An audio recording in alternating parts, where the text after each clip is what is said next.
Praise the lord. హల్లెలూయా. చిన్న ప్రార్థన చేసుకుని దేవుడు అనుగ్రహించినటువంటి వాక్యాన్ని ధ్యానిద్దాము. సర్వోన్నతుడా, సర్వశక్తిమంతుడా, జీవము గల దేవ, జీవాధిపతి అయిన యేసయ్య, నువ్వు అనుగ్రహించినటువంటి వాక్యాన్ని ధ్యానించబోచుండగా నీ సన్నిధి దాసునికి అనుగ్రహించమని, ఈ దాసునితో నువ్వే ఉండి నా ద్వారా మా అందరితో, ఇక్కడ కూడిన ప్రతి బిడ్డతో, వినుచున్న ప్రతి బిడ్డతో మాట్లాడమని, మా దేవా మా జీవితాలను ప్రభు నూతనపరచమని, అయినా ప్రభు ఆ ఫలింపు జీవితం అనుగ్రహించమని నా దేవుడు, నా ప్రభువు, నజరేయుడైన యేసుక్రీస్తు వారి అతి పరిశుద్ధ నామమున ప్రతిమాలి వేడుకొనుచున్నాను పరమ తండ్రి. ఆమేన్. ఈరోజు మనము బైబిల్లో వ్రాయబడినటువంటి ఒక ప్రముఖమైన వ్యక్తి మొర్దెకై గురించి మనము ధ్యానిద్దాము. మొర్దెకై బబులోను దేశంలో నివసిస్తున్నటువంటి ఒక సాధారణ యూదుడు. యూదా దేశము లేక ఇప్పుడు ఇశ్రాయేలు దేశంగా పిలువబడుతున్న దేశము నుంచి చెరపట్టబడి తీసుకొని రాబడినవాడు. ఎవరు చెరపట్టి తీసుకొని వచ్చారు? బబులోను దేశపు రాజు అయినటువంటి నెబుకద్నెజరు క్రీస్తు పూర్వము 587వ సంవత్సరంలో యెరూషలేము పట్టణం మీద దాడి చేసి, దానిని ముట్టడించి, దానిని పాడు చేసి, బబులోను దేశానికి పనికి వస్తారు అనుకున్నటువంటి మనుషులందరినీ బలవంతంగా తమ దేశంలో పనివారిగా ఉపయోగించుకోవడానికి ఆ యొక్క బబులోను దేశానికి తీసుకొని వస్తాడు. ఒకసారి మనము 2వ రాజులు 24వ అధ్యాయము 15వ అధ్యాయము 16వ వచనములో చదువుదాము. అతడు యెహోయాకీనును, రాజు తల్లిని, రాజు భార్యలను, అతని పరివారమును, దేశములోని గొప్ప వారిని చెరపట్టి యెరూషలేము నుండి బబులోనుపురమునకు తీసుకొని పోయెను. 7,000 మంది పరాక్రమశాలులను, 10,000 మంది కంసాలి వారిని, కమ్మరి వారిని, యుద్ధమందు ఆరితేరిన శక్తిమంతులందరినీ బబులోను రాజు చెరపట్టి బబులోనుపురమునకు తీసుకొని పోయాను. ఆ విధంగా బబులోను దేశపు రాజు అయినటువంటి నెబుకద్నెజరు చెరపట్టబడి తీసుకొచ్చిన వారిలో మొర్దెకై కూడా ఒకడు. ఆ యొక్క సమూహములో మొర్దెకై కూడా ఉన్నాడు. మొర్దెకై రాజు పరివారానికి చెందినవాడా, లేక పరాక్రమశాలైనా, లేక కమ్మరినా, లేక కంసాలైనా అనేది వ్రాయబడ లేదు. కానీ వాక్యము చెబుతుంది, రాజు అయిన నెబుకద్నెజరు అతి బీదవారిని తప్ప, అంటే వీడు పనికి రాడు, వీడు ఏమీ చేయలేనివాడు, వీడు అశక్తుడు, ఈ దేశంలో విడవబడినా కూడా నాకు ఎలాంటి హాని చేయలేడు, ఒకవేళ నా దేశానికి తీసుకొని వచ్చినా కూడా వీడు నిరుపయోగమైన వాడు అన్న వారిని తప్ప యెరూషలేములో పట్టణంలో ఉన్న అందరినీ బబులోను దేశానికి ఎత్తుకొని పోతాడు. ఒకసారి 2వ రాజులు 24:14 మనం చూద్దాం. అదియుగాక అతడు దేశపు జనులలో అతి బీదలైన వారు తప్ప మరి ఎవరు లేకుండా యెరూషలేము పట్టణములో ఉన్న వారందరినీ, యెరూషలేము పట్టణంలో ఉన్న వారి అందరినీ చెర తీసుకొని పోయాను. ఆ విధంగా వచ్చిన వారిలో మొర్దెకై ఒకడు. అతడు మనలాంటి ఒక సాధారణమైన పౌరునిగా, మనిషిగా మనం భావించవచ్చు. అతడు గొప్ప యోధుడో, లేక గొప్ప జ్ఞానినో, లేక నేర్పరి అయిన పనివాడునో అయి ఉంటే రాజు అతడిని తగిన విధంగా ఉపయోగించుకునేవాడు. మనం చూస్తాము, దానియేలు మహాజ్ఞాని కాబట్టి రాజు తన రాజ భవనంలో పెట్టుకున్నాడు. కానీ మొర్దెకై ఎక్కడ ఉంటున్నాడు? రాజుగారి కోట బయట సాధారణమైన మనిషిగా జీవిస్తున్నాడు. మనలాంటి సాధారణ మనిషి అయినటువంటి మొర్దెకై, జనరల్ పబ్లిక్గా పిలువబడే మొర్దెకై ఒక విశేషమైన గుణము కలిగి ఉన్నవాడు.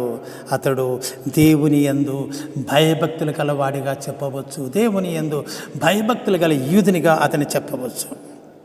క్రిస్టియన్స్ అందరూ ఎలాగూ దేవుని యందు భయభక్తులు గల వారుగా ఉండరో, అలాగే యూదులు కూడా యూదుడు అన్నంత మాత్రాన యెహోవా దేవుని యందు భయభక్తులు కలవారని మనము చెప్పలేము.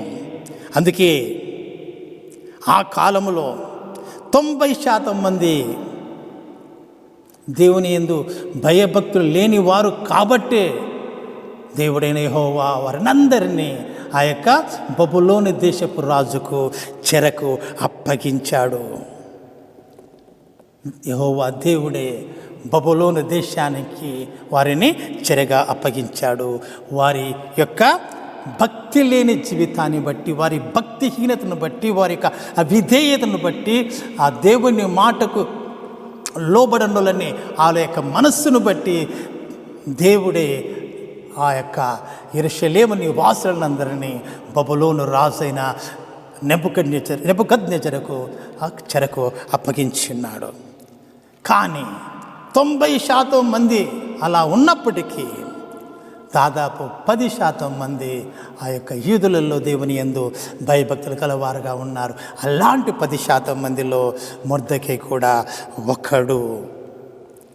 మొర్దెకై ఎందుకు దేవుని యందు భయభక్తులు గల యూదుడు అని మనము చెప్పవచ్చు, ఈరోజు మనము తెలుసుకుందాం.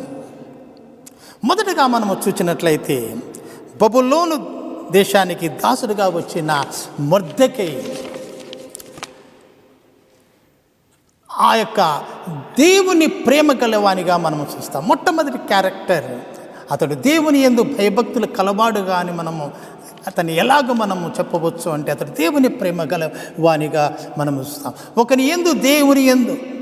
ఒక మనిషి దేవుని యందు భయభక్తులు కలిగి ఉన్నాడో లేదో అనేది ఒక వ్యక్తి జీవించే జీవిత విధానము తెలియజేస్తుంది. ఆయన నడవడి తెలుస్తుంది, అతని యొక్క ప్రవర్తన తెలియచేస్తుంది. ఇక్కడ మనము చూసినట్లయితే బబులోను దేశానికి చెరగా వచ్చిన మొర్దెకై తన చిన్నాన్న కూతురును పెంచుకున్నట్లుగా మనము చూస్తాము. బైబిల్ పండితులు చెప్తారు, ఎస్తేరు కనిన తర్వాత బాలింతగా ఉండగానే చనిపోయిందని, ఆ తర్వాత కొద్ది రోజులకే ఎస్తేరు తండ్రి కూడా చనిపోయాడని. అనాథ అయిపోయింది. సొంత దేశం కాదు, బబులోను దేశం. ఇశ్రాయేలు దేశం నుండి చెరపట్టబడిన వారంతా కూడా ఒక్కచోట నివసించడం లేదు, చెల్లా చెదరైపోయి ఉన్నారు బబులోను దేశం అంతటా. ఎస్తేరు యొక్క ఆ యొక్క ప్రత్యేకత ఏమిటో కానీ ఎస్తేరు నాన్న ఆ మొర్దెకై ఒక్కచోటే ఉన్నారు.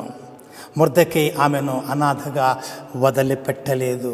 ఆమెను తీసి ఎవరికో అమ్మి వేయలేదు, లేకపోతే ఎవరికో ఇచ్చి వేయలేదు.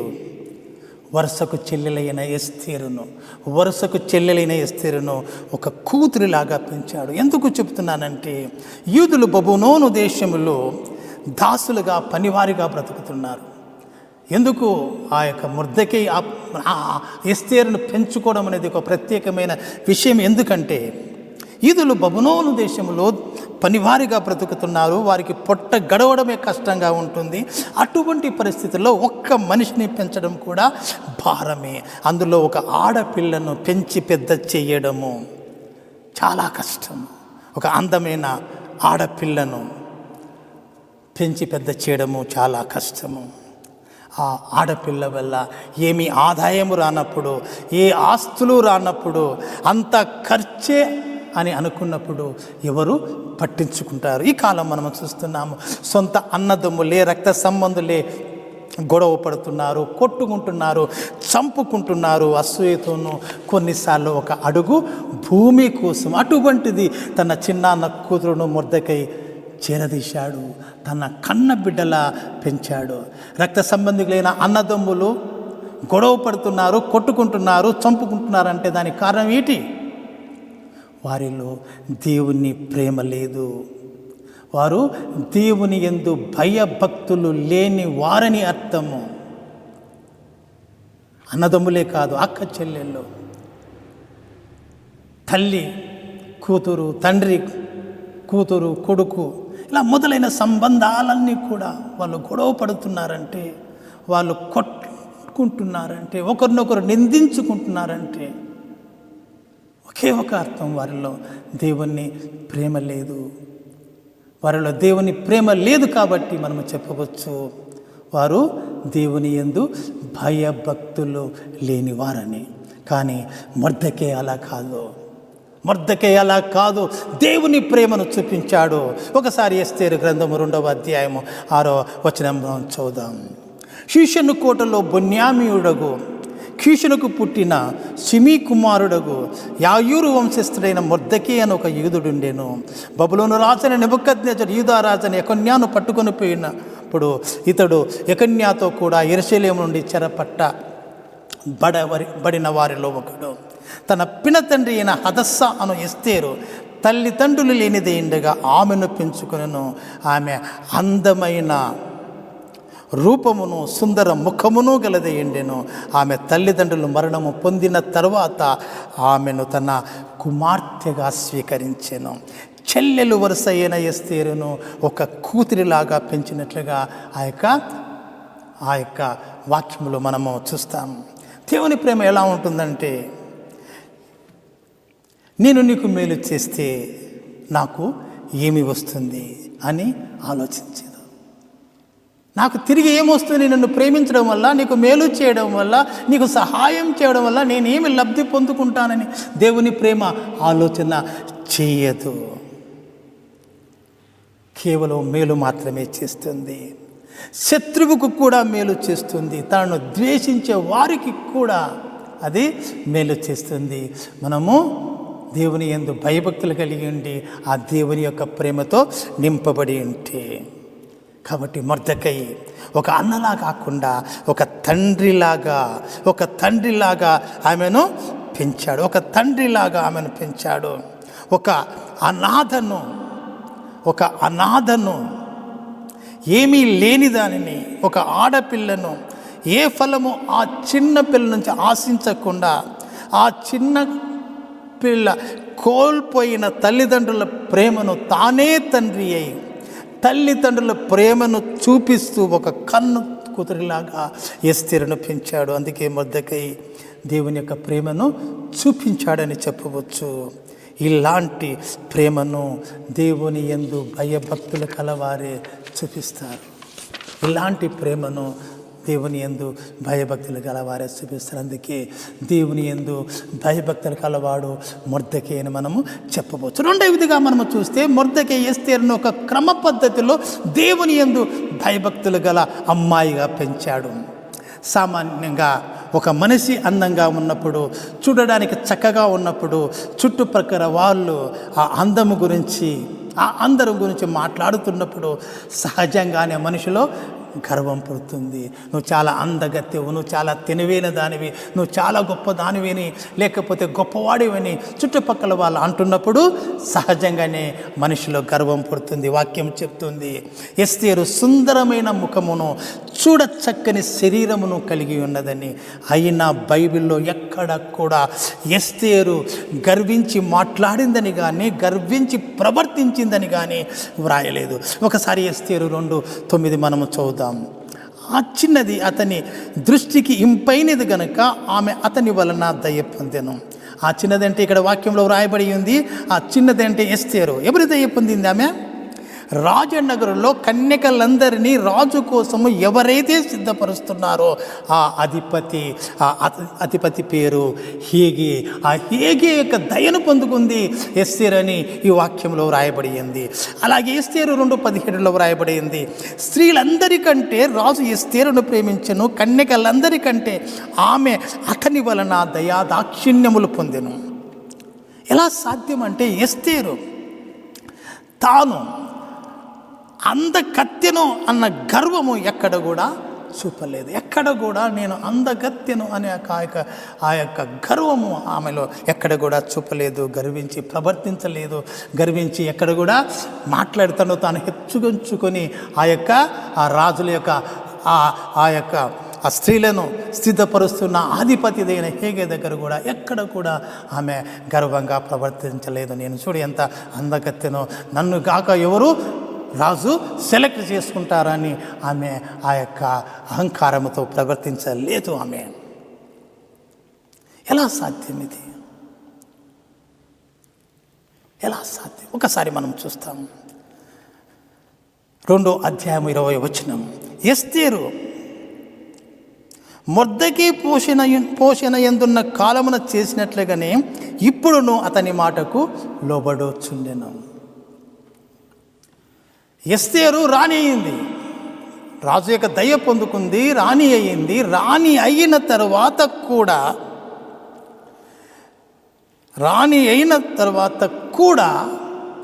ఆమె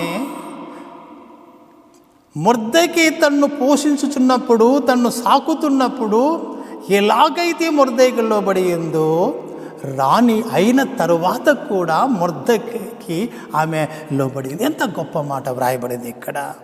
ఎస్తేరు వయసు బహుశా 17-18 సంవత్సరాలు ఉండి ఉండవచ్చు. రాణి ఎప్పటికల్లా ఆమె బబులు దేశానికి రాణి అయినప్పుడు ఆ వయస్సు టీనేజ్, ఎవరిని లెక్క పెట్టని వయస్సు, ఎవరిని లెక్క చేయని వయస్సు, తాము చాలా తెలివైన వారమని మొండిగా ప్రవర్తించే వయస్సు, తమకంతా తెలుసు, తమ ఎవరికూ అక్కర్లేదని ప్రవర్తించే వయస్సే కాదు, ఆ యొక్క యవ్వనస్తురాలే కాదు, ఎస్తేరు ఇప్పుడు బబులోను దేశంకి రాణి కూడా. బబులోను దేశానికి రాణిగా నియమింపబడిన ఎస్తేరు, అందగత్తి అయిన ఎస్తేరు, మంచి యవ్వనంలో ఉన్న ఎస్తేరు, ఒకప్పుడు తండ్రిలాగా పోషించి పెద్ద చేసిన మొర్దెకై మాటకు ఇప్పుడు కూడా ఆమె లోబడి జీవిస్తుంది. మొర్దెకై మాటను సహవాసిస్తుంది. ఆమె మొర్దెకై ఒక సాధారణ యూదుడు, రాజుగారి కోట బయట ఆ యొక్క వీధులలో నివసించేవాడు. అటువంటి పెంపకంలో నుండి బయటకు వచ్చి ఆ దేశానికి రాణిని ఎస్తేరు, ఆ సాధారణ యూదునికి, రాజు కోట బయట ఉన్నటువంటి చిన్న చిన్న సందులలో వీధుల్లో నివసించే ఆ యూదుని మాటకు ఇంకా లోబడుతుంది. నేను రాణి అన్న గర్వము ఎక్కడా లేదు ఎస్తేరుకు. ఎక్కడి నుంచి వచ్చింది ఇది? కేవలము మొర్దెకై యొక్క పెంపకం యొక్క గొప్పతనము. చిన్నప్పటి నుంచి ఎస్తేరును దేవుని యందు భయభక్తులు కలిగి ఉన్నట్లుగా దేవుని ఆజ్ఞలను, కట్టడలను బోధిస్తూ చక్కని క్రమశిక్షణతో పెంచడము వలన ఆమె అధిపతి అయిన హేగే దయను పొందుకోగలిగింది, రాజు దయను పొందుకోగలిగింది, ఆ దేశానికి రాణిగా అయి కూర్చుంది. ప్రేమతో నింపబడి దేవుని యొక్క సాత్వికతను అతను తన మనస్సులో స్థిరపరుచుకొని ఆ యొక్క ఎస్తేరును పెంచాడు. కాబట్టి ఆ యొక్క సాత్వికత, ఆ యొక్క తగ్గింపు ఎస్తేరులో ఉంది.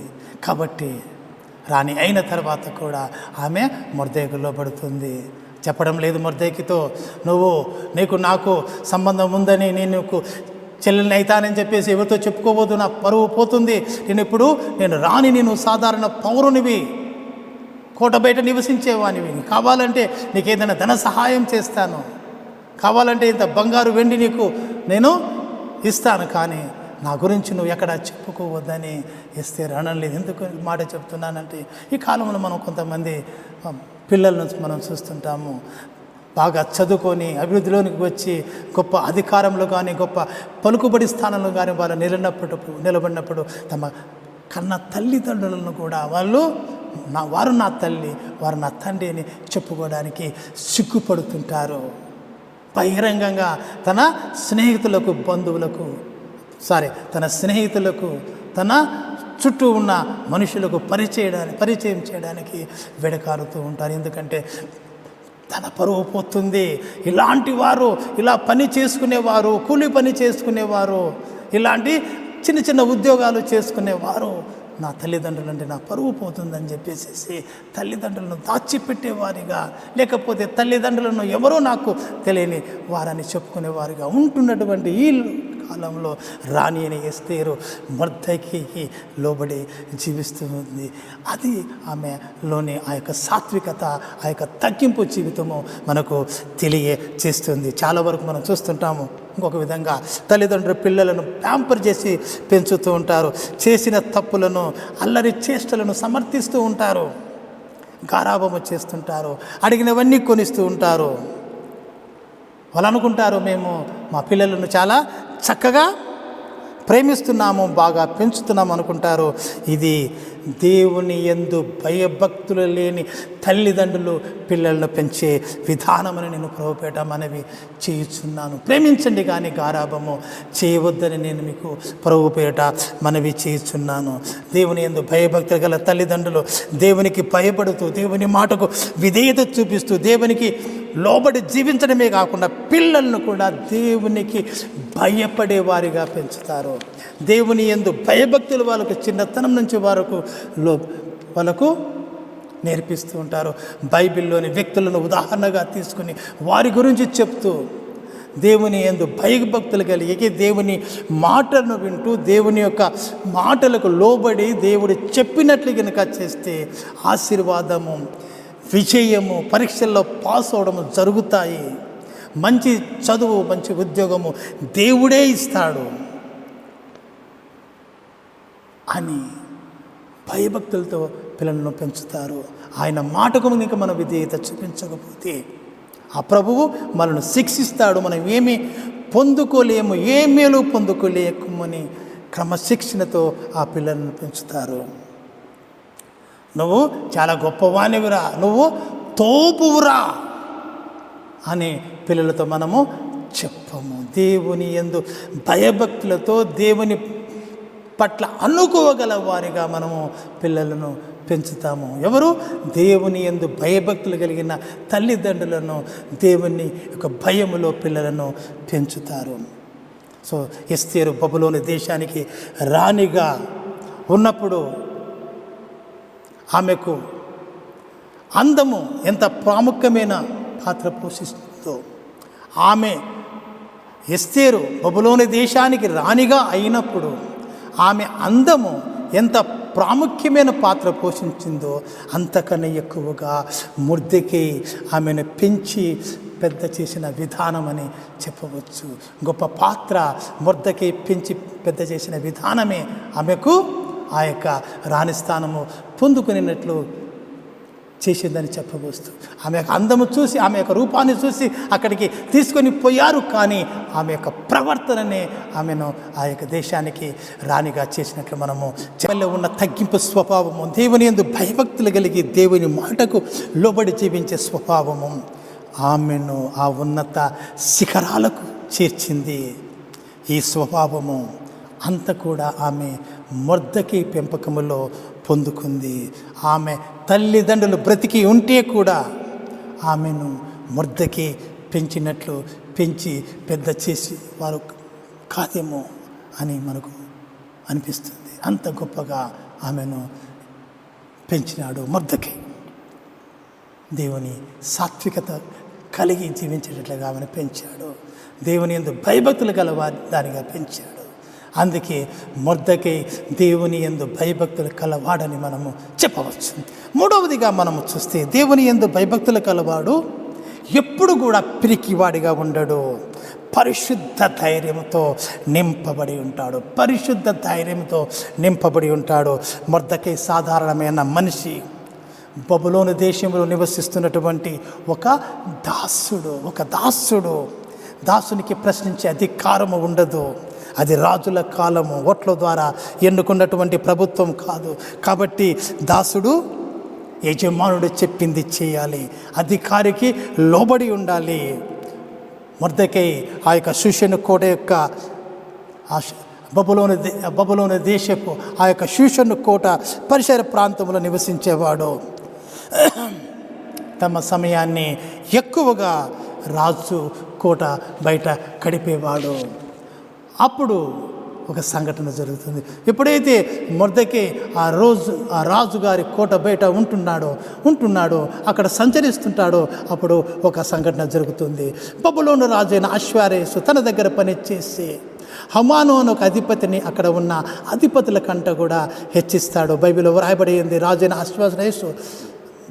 అశ్వేరోషు తన కాలంలో 127 దేశాల మీద అధికారం చెలాయించేవాడు. ఆ దేశాధిపతులు అందరూ కూడా అతనికి లోబడి జీవించేవారు. అందులో మన భారతదేశం కూడా ఉంది. అలనాడు బబులోను దేశపు ఆ యొక్క రాజైనటువంటి ఆ యొక్క అశ్వేరోషు కాలంలో మన భారతదేశం కూడా దేశాన్ని కూడా అతను పరిపాలించేవాడు. బబులోను రాజు హమానును అన్ని దేశాల మీద అధిపతిగా నియమించినట్లుగా అన్ని దేశాధిపతుల మీద అధిపతిగా నియమించినట్లుగా మనము చెప్పవచ్చు. ఎందుకు హెచ్చించాడో కారణం బైబిల్లో వ్రాయబడలేదు, కానీ రాజు తర్వాత అంటే ఎందుకు హెచ్చించాడో, ఏ పదవి ఇచ్చాడో బైబిల్లో వ్రాయబడలేదు. కానీ రాజు తర్వాత హామానే ముఖ్యమైన వాడు దేశములో అని రాజు అతనిని హెచ్చించాడు. బహుశా ఒక ప్రధానమంత్రి పదవిగా అతన్ని ఒక ప్రధానిగా దేశానికి నియమించి ఉండవచ్చు. ఎందుకంటే ఇతను ప్రధాని అని బైబిల్లో ఎక్కడ కూడా వ్రాయబడలేదు. కానీ రాజు తర్వాత రాజు అంతటి వాడు హామాను. ఆ విధంగా దేశమంతా కూడా ప్రకటించాడు. దేశంలోని ప్రజలందరూ కూడా ఆ హామానుకు సాగిలపడి నమస్కారం చేయాలని కూడా ఆజ్ఞ ఇచ్చున్నాడు. ఒకసారి ఎస్తేరు 3వ అధ్యాయము 1-2 వచనాలు మనం చూస్తాము. ఈ సంగతులైన తర్వాత రాజైన అహష్వేరోషు హమాదాత కుమారుడైన అగాగీయుడగు హామానును ఘనపరిచి వాని హెచ్చించి వాని పీఠము తన దగ్గర ఉన్న అధిపతుల అందరికన్నా కూడా ఎత్తుగా ఉంచెను. కాబట్టి రాజు గుమ్మములో ఉన్న రాజసేవకులందరూ రాజాజ్ఞానుసారముగా మోకాల్లోని హామానుకు నమస్కరించిరి. రాజు యొక్క ఆజ్ఞకు లోబట్టి అందరూ హామానును ఘనపరుస్తున్నారు. మోకాల్లోని తల వంచి దండాలు పెడుతున్నారు. రాజుకోట బయట ఉన్న రాజసేవకులందరూ మోకాళ్ళ మీద కూర్చొని హామాను రాజుగారి కోట నుండి బయటకు వచ్చినప్పుడల్లా, రాజుగారి కోటలోనికి పోయినప్పుడల్లా సాగిలపడి నమస్కారం చేస్తున్నారు. అయితే రాజసేవకులతో పాటు ఉంటున్నటువంటి మొర్దెకై మాత్రము హామానుకు సాగిలపడి నమస్కారము చేయడము లేదు. మొర్దెకై ఎప్పుడు రాజు యొక్క కోట తలుపు బయట ఎందుకు ఉంటున్నాడో బైబిల్లో వ్రాయబడలేదు. కానీ మొర్దెకై రాజ సేవకులలో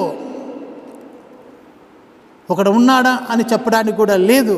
బహుశా కోట బయట ఏదైనా చిన్న వ్యాపారం చేస్తున్నాడు, మనకైతే తెలియదు. తినుబండాల వ్యాపారము, లేకపోతే చిన్నపిల్లల బొమ్మలు తయారు చేసి వాటి అమ్మే వ్యాపారస్తునిగానో మనకైతే తెలియదు. కానీ బైబిల్లో మనం చూసినట్లయితే ఎక్కువసేపు మొర్దెకై ఆ యొక్క కోట చుట్టుపక్కలనే ఆ కోట పరిధిలోనే ఉండేవాడని చెప్పేసి వ్రాయబడింది. మనం ఒకసారి 3:2 చదువుదాం. ఎస్తేరు 3వ అధ్యాయం 2వ వచనం చదువుదాం. కాబట్టి రాజగుమ్మమున ఉన్న రాజసేవకులందరూ రాజాజ్ఞానుసారముగా మోకాల్లోని హామానుకు నమస్కరించిరి. మొర్దెకై వంగకయు నమస్కారము చేయకి ఉండగా, మొర్దెకై కూడా రాజసేవకుల్లో ఒకడుగా గుమ్మము దగ్గర ఉంటున్నాడు. వాళ్ళతో కలిసిపోయి ఉంటాడు. వాళ్ళతో బహుశా పరిచయం పెంచుకొని ఉంటాడు. ఆ రాజసేవకులలో మాట్లాడుతూ ఉంటాడు. ఒక విధంగా రాజసేవకులు ఒకడుగా అతను అక్కడ ఉండిపోయాడు. రాజసేవకులందరూ నమస్కారం చేస్తున్నారు. ఆ గుంపులో ఉన్నటువంటి మొర్దెకై మాత్రం హామానుకు నమస్కారము చేయడము లేదు. రాజసేవకులందరూ చూశారు మొర్దెకైని, నువ్వు ఎందుకు మాలాగా హామానుకు మోకాల్లోని నమస్కారం చేయడం లేదు? ఆ యొక్క రాజసేవకులు ఆ యొక్క తమతో పాటు ఉంటున్న హామానును మొర్దెకైని ప్రశ్నిస్తున్నారు. నువ్వు ఎందుకు మాలాగా హామానుకు మోకాల్లోని నమస్కారము చేయడం లేదు? రాజా ఆజ్ఞ కదా. హామానుకు నువ్వు మోకాల్లోని నమస్కారం చేయాలి. నువ్వు ఎందుకు రాజు ఆజ్ఞను మీరుతున్నావు? ఇది తప్పు. నువ్వు రాజు ఆజ్ఞను పాటించాలి. నువ్వు ఆ రాజు ఆజ్ఞను పాటించు అని పదే అతనికి చెబుతున్నారు. అన్నో దినము చెప్తూ ఉన్నారు వాళ్ళు. ఎందుకంటే అనేక సార్లు హామాను కోట నుంచి బయటకు వస్తున్నాడు, బయటకు పోతున్నాడు.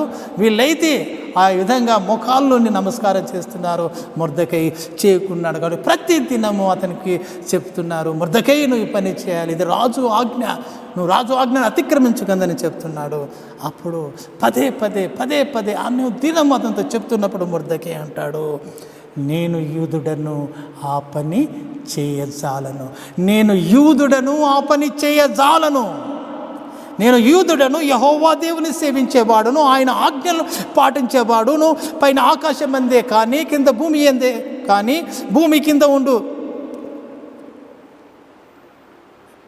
నీళ్ళ ఎందే కానీ ఉండు దేని రూపము నేను చేసుకొనకూడదు, వాటికి సాగిలపడకూడదు, పూజించకూడదని దేవుడు ఆజ్ఞ ఇచ్చి ఉన్నాడు.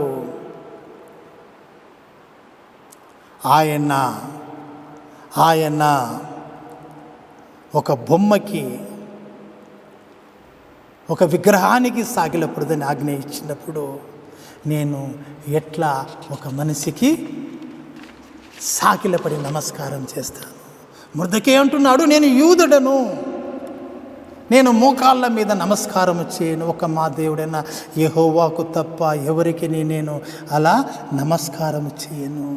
నా దేవుని ఆజ్ఞ కన్నా రాజు ఆజ్ఞ గొప్పది కాదు. నా దేవుని ఆజ్ఞ కన్నా రాజు ఆజ్ఞ గొప్పది కాదు. మనం చూస్తాము, మనము ద్వితీయోపదేశ కాండంలో మనము చూస్తాము ఆ యొక్క దేవుని యొక్క ఆజ్ఞని చక్కగా దేవుడు చెప్పిన ఆజ్ఞను మనసులో అతను ఉంచుకొని ఉన్నాడు. మనం చూసినట్లయితే పైన ఆకాశం ఎందే కానీ, క్రింద ఉన్న భూమి ఏందే కానీ, భూమి క్రింద ఉన్న నీళ్ళ ఏందే కానీ ఉండు దేని పోలిక నేను విగ్రహమును చేసుకొనకూడదు, వాటికి నమస్కరింపకూడదు, వాటిని పూజింపకూడదు.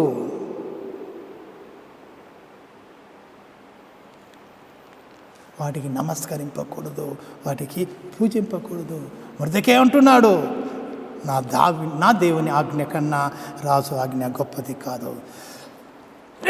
ఎంత ధైర్యం ఉండాలి మొర్దెకైకు ఆ మాట చెప్పడానికి.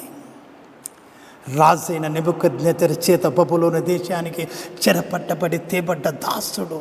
ఏ బలగము లేదు, ఏ అధికారము లేదు, కేవలం ఒక సేవకుడు మాత్రమే. అతనికి తోడుగా రాజసేవకులలో ఒక్కడు కూడా లేడు. అయినా ఒక్కడిగా నిలబడ్డాడు. నేను ఆ పని చేయచాలని. చుట్టూ అనేక మంది ఆ పని చేస్తున్నారు, కానీ ఒక్కడైన మొర్దెకై అంటున్నాడు, నేను ఆ పని చేయాలని. దేవుని యందు ఎంత భయం కలిగి ఉండకపోతే, దేవుని యందు ఎంత భక్తి కలిగి ఉండకపోతే, దేవుని తన మనసు నుండి ఆరాధించకపోతే, దేవుణ్ణి మనస్ఫూర్తిగా పూజించకపోతే ఆ మాట అంటాడు. అయితే భయపడిపోతారు. మామూలుగా అయితే భయపడిపోతారు. ఎందుకంటే వారికి రాజు ఆజ్ఞ మాత్రమే కనపడుతుంది. జనులకందరికీ రాజు ఆజ్ఞ మాత్రమే కనపడుతుంది, దేవుని ఆజ్ఞ కనపడదు. దేవుని ఆజ్ఞ కనపడదు. కానీ దేవుని యందు భయభక్తులు గల వారికి ముందుగా కనపడేది దేవుని ఆజ్ఞ మాత్రమే. దేవుని యందు భయభక్తులు గల వానికి ముందుగా కనపడేది దేవుని ఆజ్ఞ మాత్రమే. అందుకే దాన్ని దాటి బయటికి పోరు. ఆజ్ఞను మీరి బయటికి పోలేరు. ఎంతమంది చెప్పగలుగుతున్నారు? ఎంతమంది క్రైస్తవులు చెప్పగలుగుతున్నారు? మొర్దెకై మాదిరి నేను యూదుని ఆ పని చేయసాలను, నేను క్రిస్టియన్ను ఆ పని చేయసాలను. విగ్రహారాధికులైన నీ బంధువులో, నీ స్నేహితులో, నీ పై అధికారో, ఒక శక్తివంతమైనటువంటి వ్యక్తినో, లేకపోతే డబ్బు అధికారం గల వ్యక్తినో విగ్రహ పూజ చేసి నిన్ను కూడా దానికి నమస్కారము చేయమంటేనో, టెంకాయ కొట్టమంటేనో, పూలు చల్లమంటేనో, ప్రసాదం తినమంటేనో, విభూదినో, లేకపోతే కనుక ఆ యొక్క కుంకుమను పూసుకోమంటేనో, లేకపోతే బొట్టు పెట్టుకోమంటేనో, నేను క్రిస్టియన్ను ఆ పని చేయజాలను అని చెప్పే ధైర్యం నీకు ఉందా? నేను క్రిస్టియను, నేను దొంగతనము చేయను, నేను క్రిస్టియను, నేను అబద్ధము చెప్పను, నేను క్రిస్టియను, నేను మోసము చేయను, నేను క్రిస్టియను, నేను వ్యభిచరించను, నేను క్రిస్టియన్ను, నేను అబద్ధ సాక్ష్యము చెప్పను అని ఎంతమంది చెప్పగలుగుతున్నారు? అలా అనగలిగితే నీకు దేవుడు అంటే భయభక్తులు కలిగి ఉన్నట్లే, నువ్వు దేవునికి భయపడుతున్నట్లే, నీ దేవుణ్ణి నువ్వు మనస్ఫూర్తిగా పూజ చేస్తూ ఉన్నట్లే. మనము చాలాసార్లు చదివినటువంటి వాక్యాన్ని జ్ఞాపకం చేసుకుందాము. యోబులో మనం మాట చూస్తాము. యోబు గ్రంథములో, నీ భక్తి నీకు ధైర్యము పుట్టించదా? నీ భక్తి నీ దేవుని యందు నీకు గల భయభక్తులు నీకు ధైర్యం పుట్టించదా? నా దేవుడు నాతో ఉన్నాడు, నా దేవుడు నా వెంట ఉన్నాడు. ఈ తుచ్చమైన డబ్బు కోసము, తుచ్చమైన అధికారము కోసము, తుచ్చమైనటువంటి మనుష్యుల కోసము నేను భయపడేవాడిని కాదు. నా దేవుడే నాకు ముఖ్యము, నా దేవుడు నాతో ఉన్నాడు అని నువ్వు ప్రవర్తిస్తావు. అదే మాటకు అర్థము, నీ భక్తి నీకు ధైర్యము పుట్టిన ప్రతి పండుగ, ప్రతి పెళ్ళి, ప్రతి పేరంటము, గృహప్రవేశము, ప్రతి వేడుకకు నువ్వు బొట్టు పెట్టుకొని పూజ చేసి నమస్కారం పెడుతూ ఆ యొక్క విగ్రహాలకు ప్రసాదం తింటూ అందరితో కలిసిపోయి ఒక్కరిగా ఉండడానికి ప్రయత్నం చేస్తున్నావంటే తెలిసిపోతుంది నీకు ఎంత భక్తి ఉందో దేవుని మీద, ప్రభువైన యేసుక్రీస్తు మీద ఎంత భక్తి ఉందో తెలిసిపోతుంది. నువ్వు ఎలాంటి క్రిస్టియన్వో తెలిసిపోతుంది. ఎందుకంటే నువ్వు దేవుని కన్నా మనిషికి ఎక్కువ విలుస్తున్నావు. మనిషితో కలిసి ఉండడానికి ఎక్కువ నువ్వు ప్రాధాన్యత ఇస్తున్నావు. నాకు మనుషులు ఉంటే సరిపోతుంది, దేవుడు లేకపోయినా పర్వాలేదు అనే జీవిత విధానాన్ని నువ్వు కలిగి ఉన్నావు. అది దేవునికి నీ మనసులో ఉన్నటువంటి ప్రాధాన్యత అని తెలిసిపోతుంది. మొదటికి అన్ని దేశంలో ఉన్నాడు, అన్ని జనుల మధ్య ఉన్నాడు. యూదుల దేవుని గురించి కానీ, వారి భక్తి గురించి కానీ, వారి ఆజ్ఞల గురించి కానీ అక్కడ ఎవరికి తెలియదు. అసలు అతడు యూదుడు అన్న మాట కూడా వారు మర్చిపోయి ఉండవచ్చు. అక్కడ ఇంకొక యూదుడు ఉండకపోవచ్చు మొర్దెకైతో పాటి. ఒకవేళ ఆ రాజసేవకులతో పాటి మొర్దెకై హమానుకు ముఖాలుని నమస్కారం పెట్టినా, నువ్వు తప్పు చేశావు, నువ్వు దేవుని ఆజ్ఞను పాటించలేదు, నువ్వు ఏమి యూదునివని అతన్ని ప్రశ్నించేవారు కూడా ఎవరు ఉండకపోవచ్చు. అయినా మొర్దెకై అంటున్నాడు, నేను యూదుని ఆ పని చేయజాలను. మొర్దెకై మనసులో దేవుడు ఉంటున్నాడు, నేను యూదుని ఆ పని చేయజాలను. మనము చూస్తుంటాము కొంతమందిని, అందరూ చూస్తున్నప్పుడు ఒక రకమైన భక్తి జీవితము, ఎవరు లేనప్పుడు ఇంకొక రకమైన భక్తి జీవితము జీవిస్తారు. యథార్థత ఉండదు. ఎవరిని మోసం చేస్తున్నారు? వారిని వారే మోసం చేసుకుంటున్నారు. ఎందుకంటే మనుషులు ఒక అతన్ని చూసి, ఒక స్త్రీని చూసి, అమ్మో ఈమె ఎంత గొప్ప భక్తురాలు అని అన్నా ఒకటి, ఈమెకు దేవుని యందు భయభక్తులు లేవు అని అన్నా ఒకటే, భయభక్తులు ఉన్నాయన్నా ఒకటే, భయభక్తులు లేవు అని అన్నా ఒకటి. ఎందుకంటే నీ తోటి మనిషి నీ భక్తి జీవితాన్ని బట్టి ప్రతిఫలము ఇవ్వడు. నీ తోటి మనిషి, నీలాంటి ఒక మనిషి నీ భక్తి జీవితాన్ని మెచ్చుకొని నీకు ఎలాంటి ప్రతిఫలము ఇవ్వడు. అయ్యో ఎంత భక్తి గల దానివి అమ్మా, ఇదిగో ఇప్పుడు నేను నిన్ను దీవిస్తున్నాను, నీ ఇల్లు బంగారంతో నిండిపోతుంది అని అంటే అది జరుగుతుందా? నీ తోటి మనిషి నిన్ను దీవిస్తే అది జరిగిపోతుందా? ఏమీ ఉపయోగము ఉండదు. నీ భక్తి జీవితాన్ని చూసి దీవించి వర్ధిల్ల చేయగలవాడు దేవుడు మాత్రమే. కాబట్టి ఒక్కసారి ఆత్మవిమర్శ చేసుకోవాలి. నేను ఎందుకు దేవుని యందు భయభక్తులు గల దానిగా లేకపోతే వాడిగా జీవించాలనుకుంటున్నాను? నేనెందుకు దేవుని యందు భయభక్తులు కలవానిగా జీవించాలనుకుంటున్నాను? మనుష్యుల కొరక, దేవుని కొరక, నా కొరక, ఎవరి కోసము నా భక్తి జీవితం? దేవుని మేలు కొరక, నా మేలు కొరక? మనిషి ఒకసారి ఆలోచన చేసుకోవాలి. నా భక్తి జీవితం ఎవరి కోసం? పక్కింటి వారి కోసమా, ఎదురుంటి వారి కోసమా, దేవుని కోసమా, నా కోసమా? ఎవరి కోసం నా యొక్క భక్తి జీవితము? ఎవరి మేలు కోసం నా భక్తి జీవితము? ఒకసారి మనము ఆలోచించాలి. నువ్వు గనుక దేవుని యందు భయభక్తులు కలిగి ఉంటే నీకు మేలు కలుగుతుంది. దేవుడు నిన్ను వర్ధిల్ల చేస్తాడు. ఆయన సమస్తము ఇవ్వగల దేవుడు. ఆయనకు అసాధ్యమైనదంటూ ఏది లేదని నేను మరొకసారి ప్రభుపేట మనవి చేస్తున్నాను. నువ్వు గనుక భయభక్తులు కలిగి జీవిస్తూ ఉంటే, నువ్వు గనుక ఆ విధమైన భయభక్తులు కలిగి జీవిస్తుంటే ఎక్కడ ఉన్నా కూడా నీ భక్తి జీవితంలో మార్పు ఉండదు. మనుషులు చూస్తుంటే ఒక విధంగా, మనుషులు ఎవరు చూడకపోతే ఒక విధంగా నీ భక్తి జీవితం ఉండదు. ఆదివారము ఒకరోజు మాత్రమే భక్తి పరునిగా నువ్వు నటించవు. ప్రతిరోజు భక్తి పరునిగా జీవిస్తావు. జీవించే జీవిత విధానంలోనే ఆ భక్తి ఉంటుంది. నీ భక్తి జీవితము నీకు ధైర్యమనిస్తుంది. నేను క్రిస్టియన్ను, ఆ పని చేయజాలని అంటావు. నేను క్రిస్టియన్ను, నేను నమస్కారం చేయను. నేను క్రిస్టియన్ను, ఆ ప్రసాదము తినను. నేను క్రిస్టియను, నేను దొంగతనము చేయను. నేను క్రిస్టియను, నేను మోసం చేయను. నేను క్రిస్టియను, నేను అబద్ధములాడను. నేను క్రిస్టియను, ఆ పని చేయజాలని అంటావు. ఎందుకంటే నీ భక్తి నీకు ధైర్యం ఇస్తుంది. నేను దేవుని యందు భయభక్తులు కలగాని అని, నేను దేవుని యందు భయభక్తులు కలవానినని మనకు మనముకుగా అనుకుంటే సరిపోదు. అది మనము జీవించే జీవితంలో కూడా చూపించాలి. మొర్దెకైని చూస్తాం మనం. దేవుని ప్రేమను చూపించాడు. చెల్లెలి వరుస అయిన ఎస్తేరును కన్న కూతురిలాగా పెంచి పెద్ద చేశాడు.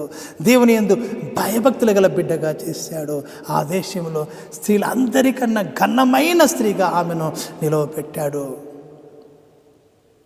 మూడవదిగా చూస్తాము, నేను యూదుడిని, ఆ పని చేయజాలనని తన దేవుని గురించి ధైర్యంగా ప్రకటించాడు. రాజు ఆజ్ఞనే తిరస్కరించాడు. నా దేవుని ఆజ్ఞ కన్నా మించిన ఆజ్ఞ ఇంకొకటి లేదని ప్రకటించాడు. నేను యూదుణ్ణి ఆ పని చేయజాలను. కాబట్టి మనము కూడా దేవుని యందు మనకున్న భయభక్తులను, మన యొక్క భక్తిని మన యొక్క అనుదిన జీవితంలో చూపిద్దాము. మనం అనుదినము చేసే ప్రతి పనిలో కూడా మనం చూపిద్దాము. దేవుని చేత మెప్పు పొందుకుందాము, దేవుని చేత మన్ననలు పొందుకుందాము, దేవుని యొక్క శ్రేష్టమైన దేవునికి పాత్రలు అవుదాము. ప్రభువుని అడుగుదాము, కృప చూపించమని. మర్దకేలాగా నేను క్రిస్టియను ఆ పని చేయజాలనని ఉచ్చ స్వరముతో ప్రకటించే వారిగా మన జీవితాలను నూతన పరచమని తల వంచండి, ప్రార్థిస్తాను. సర్వోన్నతుడా, సర్వశక్తిమంతుడా, అవును ప్రభువా, నా దేవా, నాయన, నా తండ్రి నాయన, నీకు మించినది భూమి మీద ఏది లేదు ప్రభువా. నా తండ్రి నాయన, భూమి మీదే కాదు తండ్రి నాయన, ఎక్కడ కూడా ప్రభువా నిన్ను మించినది ఏది లేదు తండ్రి నాయన. మహాదేవా నాయన, అయ్యా ప్రభువా, నిన్ను మనసులో పూర్తిగా నింపుకొని ప్రభువా నీ యందు భయభక్తులు గల వారిగా నీ ఆజ్ఞకు, నీ మాటలకు నాయన లోబడి నా తండ్రి నాయన, ప్రభువా నా తండ్రి నాయన దినము ప్రభువా నా తండ్రి నాయన ఆ యొక్క ఆజ్ఞలను ప్రభువా మాటలను ప్రభువా అనుసరిస్తూ నా తండ్రి నీకు మహిమకరంగా నాయన జీవించే నాయన ప్రభువా నా తండ్రి ఆ గొప్ప కృపను తండ్రి నాయన చూపించమని, నేను క్రిస్టియన్, నా యేసయ్య నా ప్రభువు, నా దేవుడని ప్రభువా బహు విశ్వాసంతో బహు ధైర్యంగా ప్రకటించే వారిగా నా దేవా నాయన నీ గురించి ప్రభువా నా తండ్రి నాయన, ప్రభువా నా తండ్రి విశేషంగా ప్రభువా నాయన ప్రకటించేవారిగా మా జీవితాలను నూతన పరిచి నిలవబెట్టమని నా దేవా నాయన, నీకు మహిమకరంగా నా తండ్రి మా జీవితాలను ఉండినట్లు శ్రేష్టమైన దీవెనలు కుమ్మరించమని నా దేవుడు, నా ప్రభు, నా సర్రైన యేసుక్రీస్తు వారి అతి పరిశుద్ధ నామమున ప్రతిమాలి వేడుకొనొచ్చున్నాను పరమ తండ్రి. Amen. Praise the Lord. God bless you.